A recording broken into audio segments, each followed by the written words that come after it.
I stood near the entrance of Lincoln Academy's auditorium, clutching my camera tightly. Parents streamed past me in designer suits and elegant dresses, their perfume trailing behind them like expensive clouds. I wore my best navy blazer, the one I'd bought at a thrift store 3 years ago, and freshly polished shoes. My daughter Riley was graduating today, and nothing would keep me away. A girl in a flowing white dress approached me, her face twisted in disgust. "Excuse me, sir," she said loudly, drawing stares from nearby families. "This event is for Lincoln Academy families only. The maintenance staff entrance is around the back." My cheeks burned. Before I could respond, she added, "You're making people uncomfortable. Please leave." I recognized her instantly. Vanessa Chen, the class president and daughter of the school's biggest donor. She didn't recognize me as Riley's father, or maybe she did and simply didn't care. I glanced around, seeing judgment in every face. My hands trembled as I clutched my camera tighter. "I'm here for my daughter," I managed quietly. Vanessa rolled her eyes, already turning away. "Sure you are," she muttered, loud enough for others to hear. Laughter rippled through the crowd. Riley had warned me this might happen. Last week, over dinner in our small apartment, she'd mentioned how some classmates treated scholarship students differently.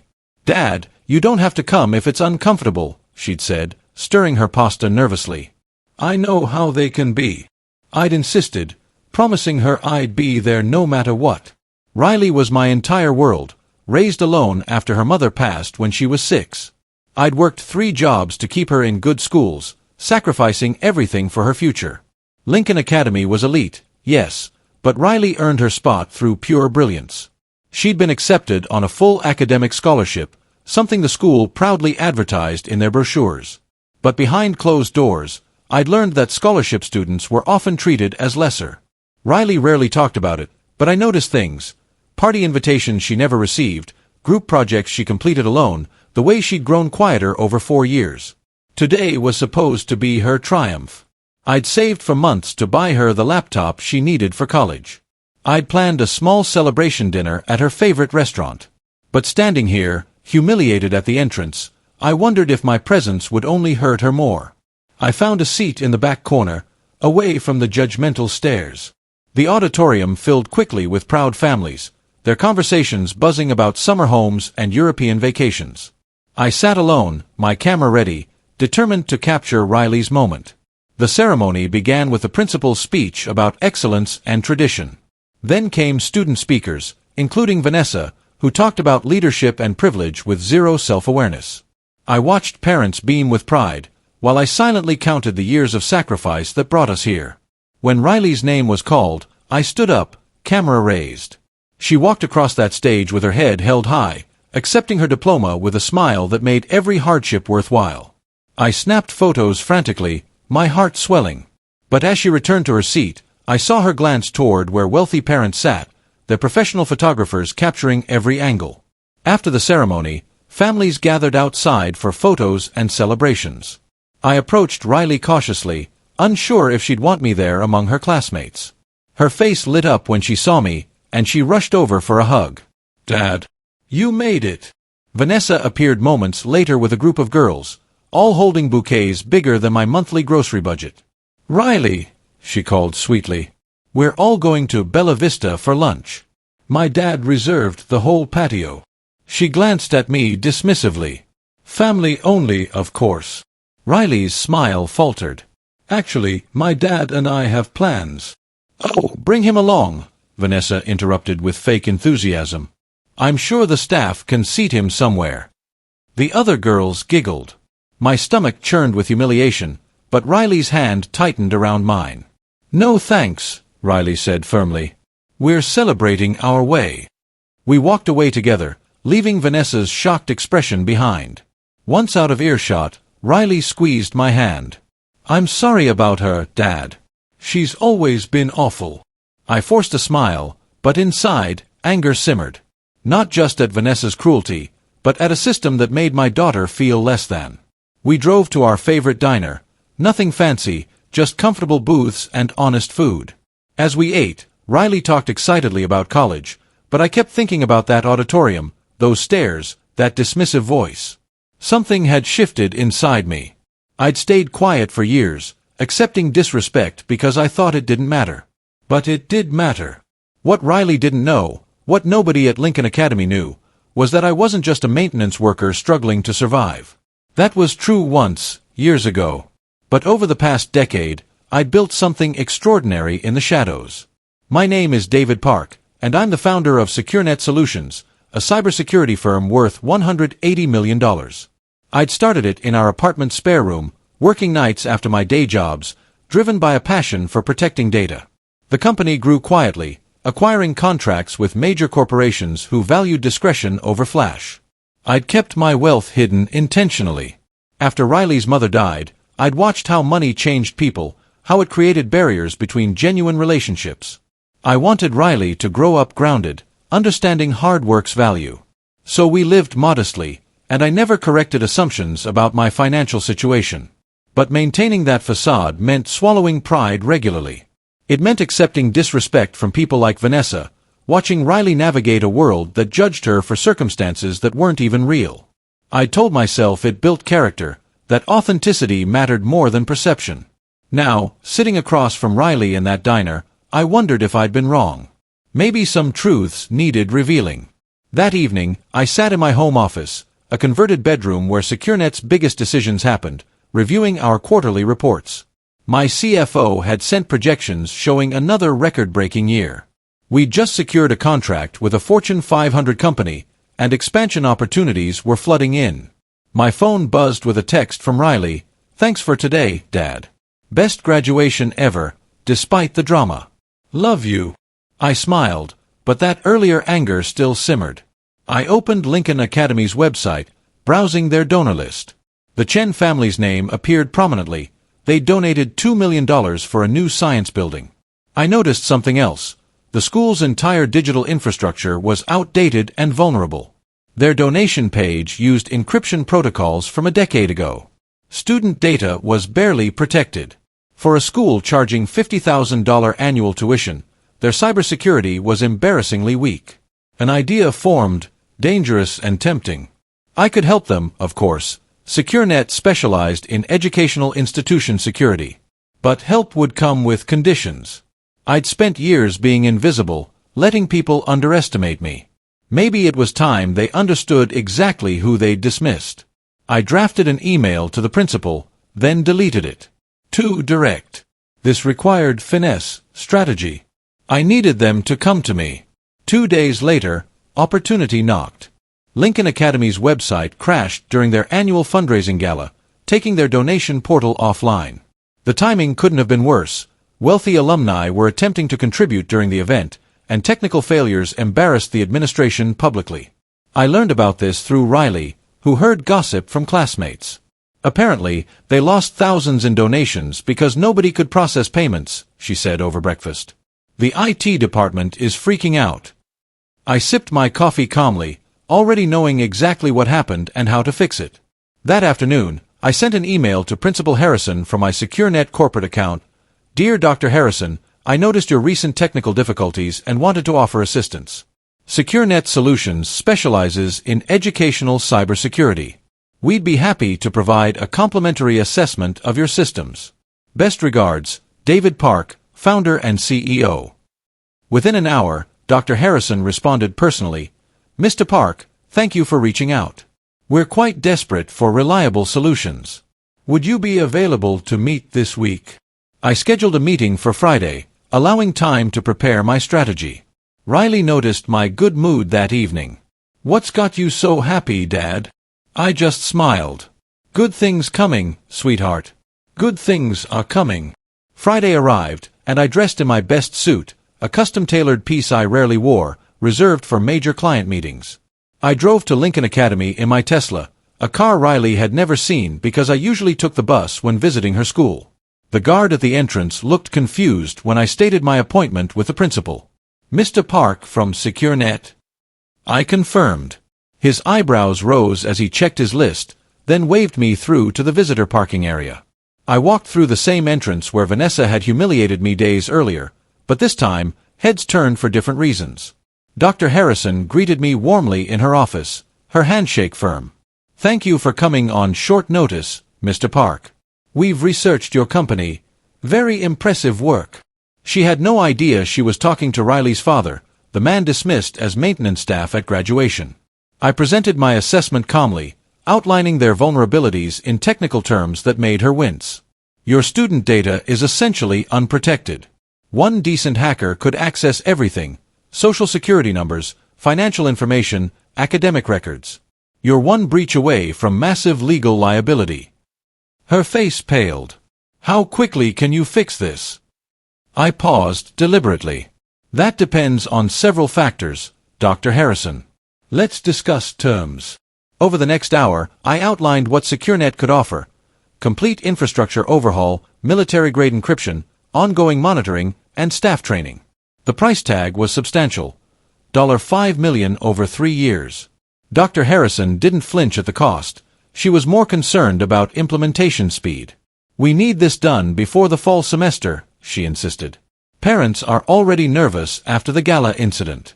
Any data breach would destroy our reputation. I nodded sympathetically, then delivered my first condition. I'll need full access to all systems and complete cooperation from your staff. No exceptions, no restricted areas. My team works efficiently, but only when we have total transparency. She agreed immediately, desperate for solutions. Then I added casually, I also want to establish a scholarship fund through SecureNet. We believe in supporting educational access. Her eyes lit up. Donations always excited administrators. Of course. We'd be honored to partner with your foundation. I smiled. Excellent. I'll have my legal team draft the contracts. One more thing. I'd like to attend your next board meeting to present our security proposal directly to major stakeholders. Dr. Harrison hesitated only briefly before agreeing. The next meeting is in 2 weeks. I'll add you to the agenda. That evening, I told Riley about the SecureNet contract, framing it as a fortunate coincidence. My company is working with your school now, I said over dinner. Isn't that funny? Her eyes widened. Wait, you're working with Lincoln Academy? That's so cool, Dad. She still didn't fully grasp SecureNet's scope or my role. To her, I was just her hard-working father with a tech job. I preferred it that way for now. But I did mention casually, I'll be at a board meeting in 2 weeks. The Chen family will be there. Riley's expression shifted. Vanessa's parents? Ugh. She poked at her food. They're the worst. Vanessa gets away with everything because her family throws money around. I filed that information away, my strategy crystallizing further. Over the next 2 weeks, my team began work at Lincoln Academy. I visited the campus regularly, always professional, always efficient. Teachers and staff who'd never given me a second glance now treated me with respect. I was Mr. Park, the cybersecurity expert, not Riley's struggling father. The irony wasn't lost on me. Same person, different perception, entirely different treatment. It reinforced everything I'd suspected about that world. Respect was transactional, based on visible wealth rather than character or competence. The board meeting arrived, held in Lincoln Academy's elegant conference room with floor-to-ceiling windows overlooking manicured grounds. I arrived early, setting up my presentation while board members trickled in. The Chen family entered last: Richard Chen, his wife Margaret, and surprisingly, Vanessa herself, apparently attending as student body president. Vanessa's eyes passed over me without recognition. Why would she remember? I'd been invisible at graduation, just another face to dismiss. But I remembered her perfectly, every cutting word, every dismissive gesture, every moment of humiliation she'd caused. Dr. Harrison called the meeting to order, introducing me warmly. Mr. Park has graciously agreed to explain his security proposal. I stood, connecting my laptop to the projector, and began presenting. My voice was calm, authoritative, backed by 15 years of expertise. I walked them through discovered vulnerabilities, potential threats, and our comprehensive solution. The board listened intently, except Vanessa, who scrolled through her phone until her father shot her a warning glare. When I finished, the room erupted with questions and praise. "This is exactly what we need," one board member declared. Another added, "Your reputation precedes you, Mr. Park. We've heard excellent things about SecureNet." Richard Chen nodded approvingly, clearly impressed. After my presentation, Richard Chen approached with an extended hand. "Impressive work, Mr. Park. I appreciate thoroughness." We shook hands, and I saw Vanessa hovering nearby, suddenly interested now that her father showed approval. "Thank you, Mr. Chen. I understand your family has been generous donors here." He smiled proudly. "Education is our priority. We believe in maintaining excellence." I nodded thoughtfully. "About that, I'd like to propose an additional component to our partnership." Dr. Harrison leaned in, curious. I continued, SecureNet wants to establish a scholarship fund specifically for students from underrepresented backgrounds. We'd contribute $500,000 annually, renewable for 10 years. $5 million total, matching your recent science building donation. The room went silent. Richard Chen's smile faltered slightly. His donation was being matched by a company he'd never heard of until today. Margaret Chen looked uncomfortable, while Vanessa stared at me with dawning recognition that something was shifting. Dr. Harrison recovered quickly, enthusiasm genuine. "Mr. Park, that's incredibly generous. Our scholarship students are some of our brightest achievers." She glanced meaningfully at the Chens. "They bring diversity and drive that enriches our entire community." I smiled. "I agree completely. In fact, my daughter Riley is a scholarship student here. Just graduated top of her class." The silence that followed was beautiful. Vanessa's face drained of color as recognition finally dawned. Her mother gripped her father's arm, and I watched understanding ripple through the room. Riley's father, the man dismissed at graduation, assumed to be maintenance staff, was the CEO offering millions. Richard Chen recovered his composure first. "Your daughter is Riley Park. She's exceptional. We've heard wonderful things." His voice was smooth, diplomatic, but I saw calculation behind his eyes. He was reassessing everything, recalibrating his perception of me. Vanessa looked like she might faint. I met her gaze directly, holding it until she looked away. "Yes, Riley is my daughter," I confirmed calmly. "I'm very proud of her accomplishments, which she achieved despite facing certain social challenges here." Dr. Harrison shifted uncomfortably, sensing tension. "Well, we're thrilled to have both Riley as our alumna and SecureNet as our partner."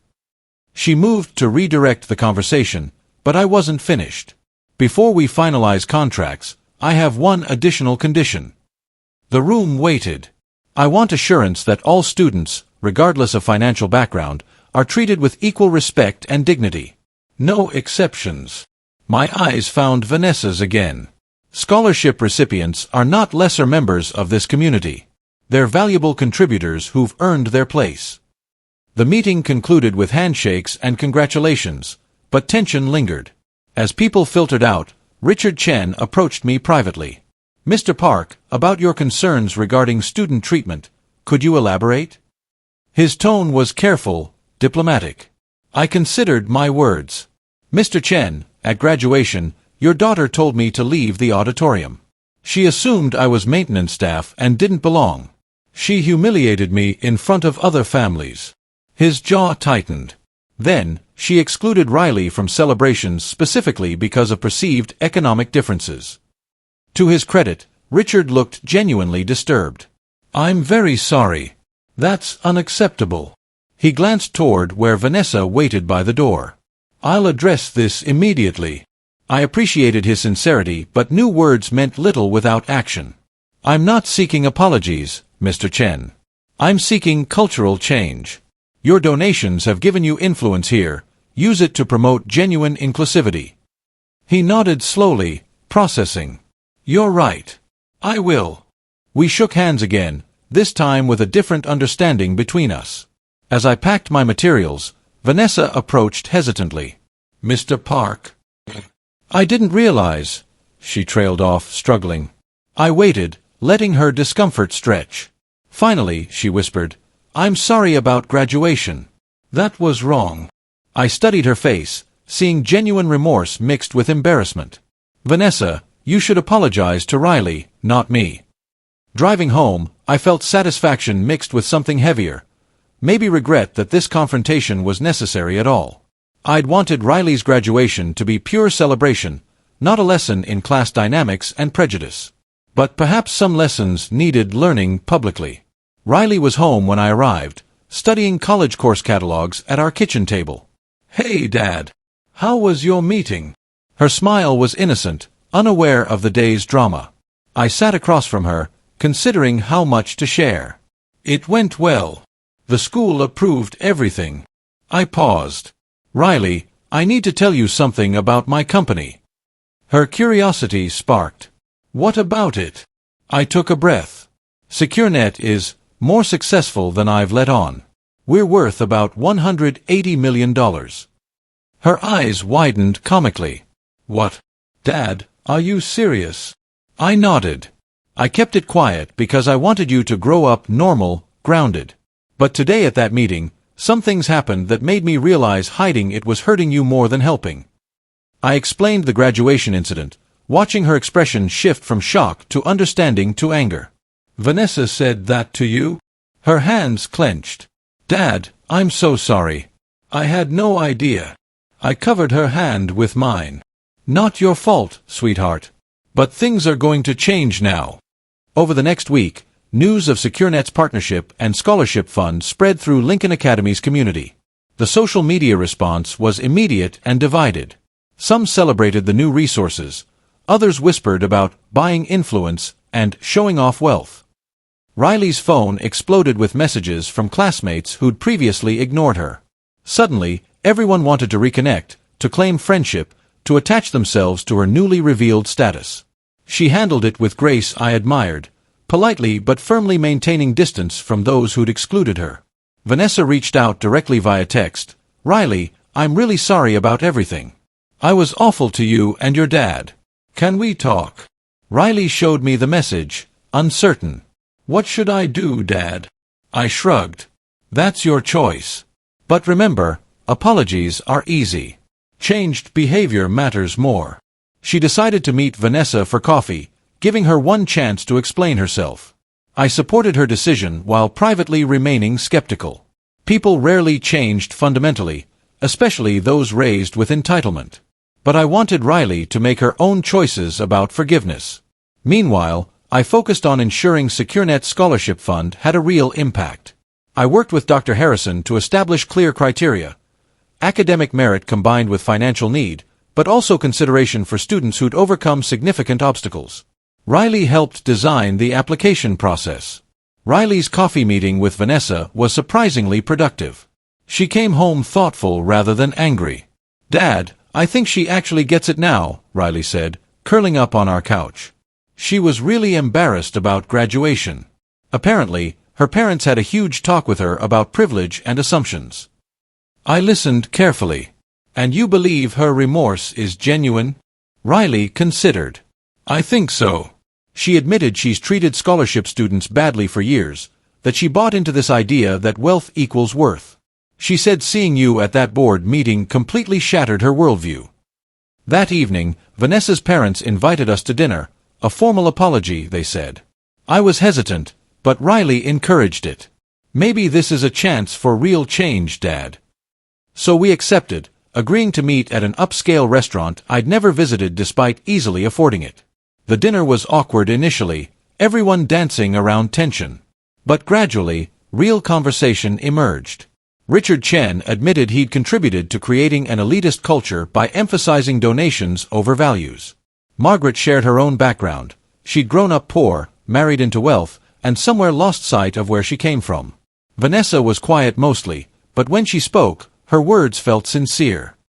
"I'm trying to understand how I became so awful," she said quietly. "I want to do better." As summer progressed, unexpected developments emerged. Richard Chen took my advice seriously, leveraging his board influence to implement concrete changes at Lincoln Academy. He proposed mandatory diversity and inclusion training for all students. He pushed for expanded financial aid programs. He even suggested reducing tuition to make the school more accessible. Not everyone appreciated these changes. Some wealthy families complained about lowering standards and changing traditions. But Richard held firm, and gradually, the culture began shifting. Dr. Harrison reported increased applications from diverse backgrounds, and current students expressed relief at new policies protecting against discrimination. Vanessa threw herself into redemption, volunteering with scholarship recruitment programs and mentoring incoming students from disadvantaged backgrounds. She asked Riley for guidance, genuinely wanting to understand experiences she'd never considered. Riley, generous as always, helped her navigate this transformation. I watched these developments with cautious optimism. Real change took time, and I knew setbacks were inevitable. But seeing people genuinely try to grow gave me hope. Meanwhile, SecureNet's work at Lincoln Academy progressed smoothly. My team installed state-of-the-art security systems, trained staff thoroughly, and established protocols that would protect student data for years to come. The school's gratitude was overwhelming. They featured SecureNet prominently in newsletters and promotional materials, though I'd requested minimal publicity. One afternoon, Dr. Harrison called me into her office with unusual urgency. "Mr. Park, we've had a situation." My guard went up immediately. She explained, a parent had attempted to use influence to change their child's grades, citing family donations. Traditionally, the school might have accommodated quietly. "But I remembered what you said about equal treatment regardless of financial background," Dr. Harrison continued. "So I refused." The parents threatened to withdraw their funding. She looked at me nervously. "I'm hoping SecureNet might consider increasing scholarship contributions to offset that loss?" I smiled. "Dr. Harrison, you did exactly right. Yes, we'll cover that funding gap and match it." Her relief was visible. This was precisely the cultural shift I'd hoped to inspire. Administrators prioritizing integrity over donations, knowing ethical partners existed. News of this incident spread through the board, reinforcing that wealth couldn't buy special treatment anymore. Some families left, upset by changing dynamics. But others, including the Chens, publicly supported the new direction. Richard even increased his own scholarship contributions, specifically requesting they support first-generation college students.